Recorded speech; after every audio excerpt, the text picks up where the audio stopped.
الأعلى بكماله كشف الدجى بجماله حسنت جميع خصاله صلوا عليه الأعلى بكماله كشف الدجى بجماله حسنت جميع خصاله صلوا عليه وآله الصلاة والسلام عليك يا رسول الله الصلاة والسلام عليك يا حبيب الله الصلاة والسلام عليك يا شافع المذنبين الصلاة والسلام عليك يا رحمة للعالمين وآخر دعوانا عن الحمد لله رب العالمين شكرا الحمد لله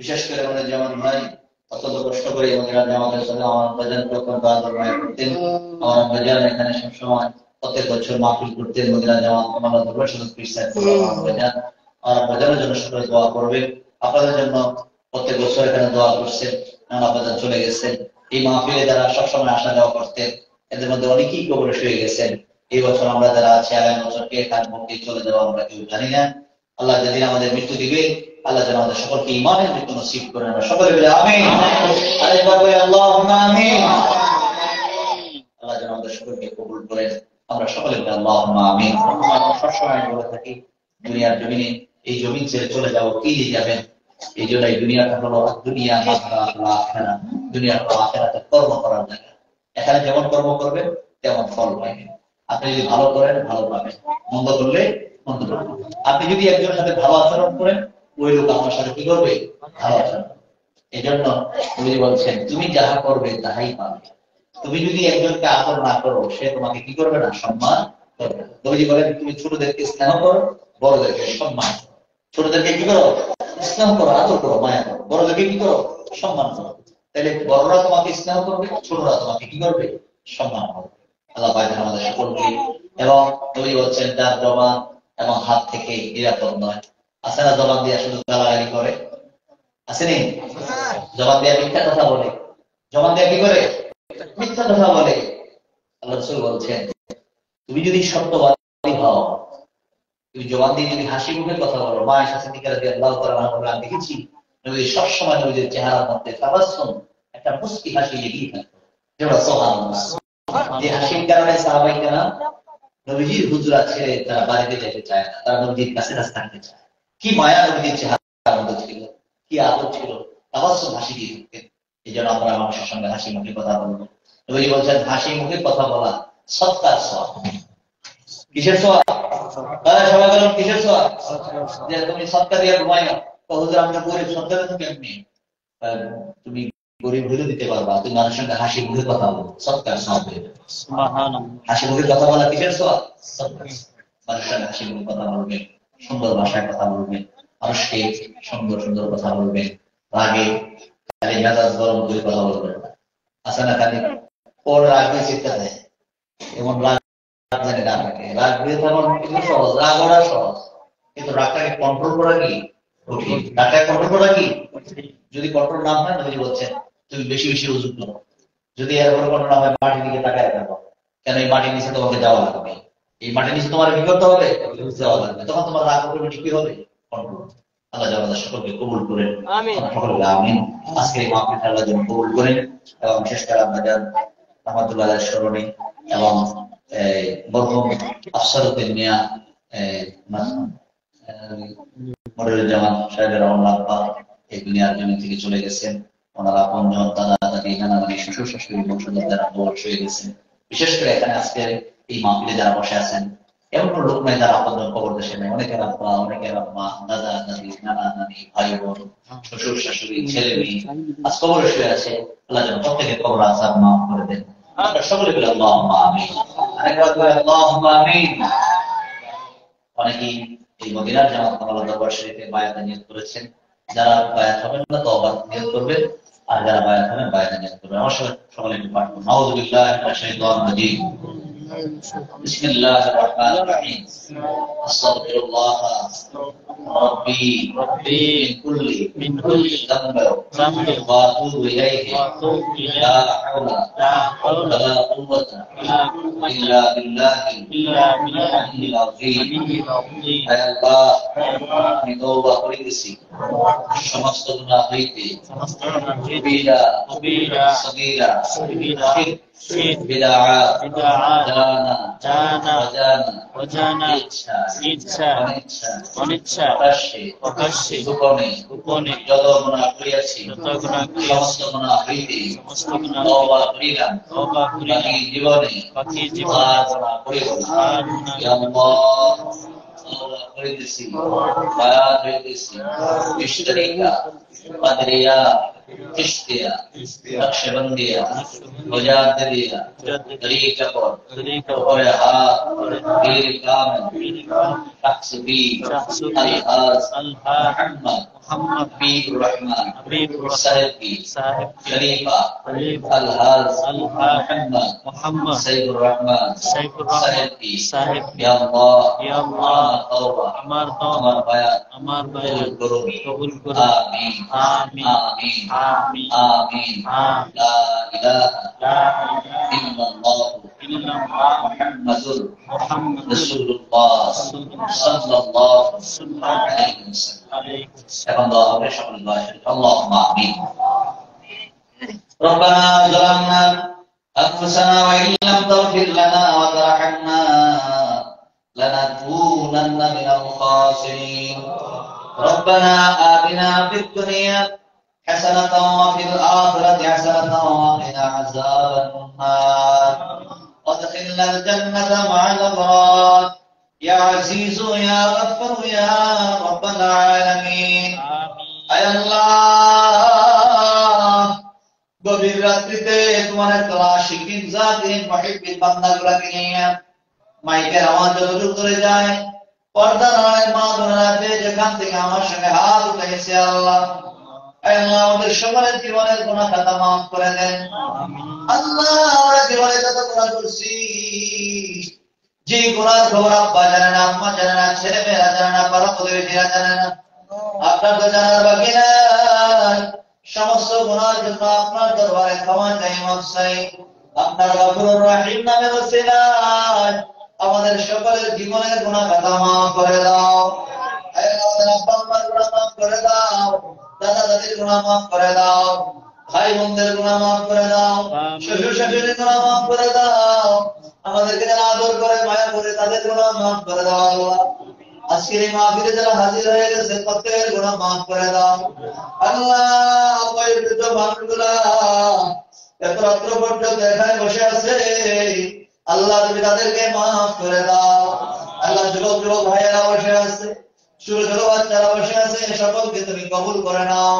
সকলের উপর আপনার খাস রহমত নাযিল করে দাও আয় আল্লাহ আপনি যদি ক্ষমা না করেন আমরা তো বিনাশ হয়ে যাব আপনি যদি মাফ না করেন আমরা কার কাছে যাব আল্লাহ যাওয়ার মতো তো রাস্তা নাই চাওয়ার মতো তো আর কেউ নাই আল্লাহ তুমি তো গফুরুর রহিম তোমার মতো ক্ষমাশীল আর কেউ নাই তোমার মতো মায়াশীল আর কেউ নাই আল্লাহ তুমি তো বলেছো লা তাকনাতু মির রাহমাতিল্লাহ বান্দা তুমি আমার রহমত থেকে নিরাশ হও না আল্লাহ তোমার রহমতের আশা নিয়ে এত রাতে তোমার সেই দরবারে হাত উঠাইছি যেই সময় দুনিয়ার কোলাহল বন্ধ হয়ে গেছে রাস্তাঘাটে মানুষ কমে গেছে দোকানপাট গুলো বন্ধ হয়ে গেছে অফিস আদালত বন্ধ হয়ে গেছে কিন্তু তোমার হাবিব ফরমান দুনিয়ার কোলাহল যদি বন্ধ হয় রাত্র গভীর হলে তোমার রহমতের দরজাগুলো তুমি খুইলা দাও বান্দাদেরকে ডাকতে থাকো বান্দারা কার কি অভাব আছে আমার কাছে যাও আল্লাহ আমরা দুনিয়ার কারো কাছে হাত বিছাই নাই তোমার কাছে হাত কেনা বিছাই দিয়েছি আল্লাহ তুমি আমাদের জীবনের গুনাহ মাফ করে দাও আল্লাহ আমাদের জীবনের গুনাহ মাফ করে দাও আল্লাহ আমরা যা কিছু বানাবার সব রেসানি হক কবুল বারাইহা সোনার মদিনায় নবী পাকের রওজা মুবারকে পৌঁছায়া দাও সাহাবায়ে কেরাম তাবিঈন মুস্তাহিদিন সলফে সালিহিন সিদ্দিকিন আউলিয়া কামিলদের পাক করে পৌঁছায়া দাও আল্লাহ জামাতের ইমাম চার জায়গার সমস্ত লিগরের পাপরে পৌঁছায় দাও বৈকুরাজের করে সিলসিলা সমস্ত লিগরের পাপরে পৌঁছায় দাও আল্লাহ কামালের জমিনে আল্লাহ নবীর জামাত কামালা দরবার শুরু পীর সাহেব কেবলা রাব্বা জাল আল্লাহ কুতুবুল আলম আল্লাহ রাব্বা জাল পাপরে পৌঁছায় দাও আব্বা জান একদম আমাদের সকলকে নসিব করে দাও আব্বা জান একদম আমাদের সকলকে নসিব করে দাও এখানে যারা হাত উঠাইছে অনেকের আব্বা জমিনে নাই অনেকের আব্বা জমিনে নাই অনেকে আছে যার আব্বাও নাই আম্মাও জমিনে নাই আল্লাহ যাদের আব্বা আম্মা কবরে পড়ে পড়ে কাঁদবে আল্লাহ তাদের কবর গুলা জান্নাতের বাগান বানায়া দাও জিন্দা যারা আছে প্রত্যেকে নেক হায়াত দারাজ করে দাও ঈমান বখশিশ করে দাও আমল সালেহ করার মতো তৌফিক দান করে দাও দুনিয়ার জিন্দেগি সহজ আর সরল করে দাও আখিরাতের জিন্দেগি নূরময় করে দিও আল্লাহ আল্লাহ আজকের এই মাহফিলটা তুমি কবুল করে নাও আল্লাহ এই মাহফিলে যারা এসেছে শোনার জন্য যারা আসছে এই মাহফিলের মধ্যে যারা বুদ্ধি দিয়ে পরামর্শ দিয়ে আল্লাহ বিভিন্ন সহযোগিতা করে যারা এই মাহফিল সাজাইছে আল্লাহ প্রত্যেকের বংশধরের কবর আযাব মাফ করে দাও আল্লাহ আমাদের জবাব পায় আল্লাহ তাকে তুমি কবর করে নাও আল্লাহ তার আব্বা দুনিয়ার জমিনে নাই তার আব্বার কবরটা বেহেশতের বাগান বানায়া দাও আল্লাহ দাদা দিনা নানি শ্বশুর শাশুড়ি বংশধর যারা কবর শুয়ে গেছে প্রত্যেকের কবর আযাব মাফ করে দাও আল্লাহ জিন্দা যারা আছে প্রত্যেকের নেক হায়াত দারাজ করে দাও আল্লাহ তার বংশধর আপনজন যারা আছে এই মাহফিলে যারা বসে গেছে প্রত্যেকে তুমি কবুল করে নাও প্রত্যেকের উপর আপনার খাস রহমত নাযিল করে দাও আল্লাহ জানি না কোন দিন জানি মালাকুল মউত হাজির হয়ে যায় যেদিন কবরে ডাক দিবেন ঈমানের মৃত্যু নসিব করে নিয়েন ঈমান মুনাফিক বানাইয়া আমাদের কাউকে মরণের ডাক দিয়ে আল্লাহ তাআলা আমরা যারা হাজির তাদের আলাদা জায়গা সালেহা বানায় দেন নবী ওসির বদরি বানায় দেন আদরে জান্নাত মাওয়াতুল দৌরার সঙ্গে এক জান্নাতের জান্নাতি হইতে পারে সেই তৌফিক দান করে দাও আল্লাহ আল্লাহ আমাদের প্রতিষ্ঠানে ঢাকার মাহফিল আপনি কবুল করে নেন আপনি আমাদের খায়ের করে দেন আল্লাহ আল্লাহ আমাদের সঙ্গে মোনাজাত যারা শরীক হয়েছে যে জায়গা থেকে আল্লাহ এর মাধ্যমে যারা শরীক হয়ে গেছে আল্লাহ প্রত্যেককে আপনি কবুল করে নেন আল্লাহ আল্লাহ আল্লাহ তোমার আল্লাহ জান্নাত হায়াত দারাজ করে দেন তোমার আবাদান রিজির অনেক অসুস্থ আল্লাহ জান্নাত হায়াত দারাজ করে দেন আল্লাহ আল্লাহ সবাই আল্লাহ ভাইয়া সে দোয়া দিয়েছে আল্লাহ প্রত্যেককে কবুল করে নেন আল্লাহ এভাবে যারা অসুস্থ অবস্থায় অনেকই বিমারি আল্লাহ দোয়া দিয়েছে আল্লাহ প্রত্যেককে সুস্থতা নিয়ামত দান করে দেন আল্লাহ যারা ঈদ বছরে পরিশোধ করার মতো তৌফিক দান করে দেন আল্লাহ যারা শরীরের সমস্যাগুলো আছে সমস্যাগুলো দূর করে দেন আল্লাহ আমাদের দুনিয়া আসতে কামিলা ছেলেরা আল্লাহ এই মসজিদে অনেক ছেলেরা আল্লাহ এই মনোরঞ্জন আসলে যারা সম্পৃক্ত আছে আল্লাহ প্রত্যেককে আপনি কবুল করে নেন আল্লাহ প্রত্যেকের উপর আপনার খাস রহমত নাযিল করে দেন হাসবুনাল্লাহু ওয়া নি'মাল ওয়াকিল নি'মাল মাওলা ওয়া নি'মান নাসীর সুবহান রাব্বিকা রাব্বিল ইজ্জাতি আম্মা ইয়াসিফুন ওয়া সালামুন আলাল মুরসালিন ওয়ালহামদুলিল্লাহি রাব্বিল আলামিন ربنا تقبل منا بحق لا إله إلا الله محمد رسول الله صلى الله عليه وسلم ورضعك يا رسول الله